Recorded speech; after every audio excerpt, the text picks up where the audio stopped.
పడడం లేదు. పుష్పాలు డోనర్లు ఇస్తారు, వస్త్రాలు డోనర్లు ఇస్తారు, ప్రసాదాలు డోనర్లు ఇస్తారు, అలంకారాలు ఉత్సవాలు డోనర్ల దగ్గర నుంచి కలెక్ట్ చేసుకుంటారు.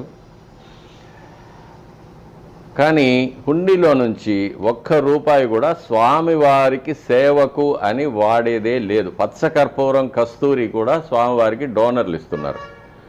హుండీ డబ్బుల్లోంచి టీటీడీ కొనడం లేదు. మిగిలిన కాంట్రాక్టుల కింద కాంట్రాక్టర్స్కి వెళ్ళిపోతున్నాయి. కానీ స్వామివారికి అని ₹1 కూడా ఖర్చు పెట్టబడడం లేదు. కాబట్టి భక్తులు ఎవ్వరూ హుండీలో ₹1 కూడా వేయకండి.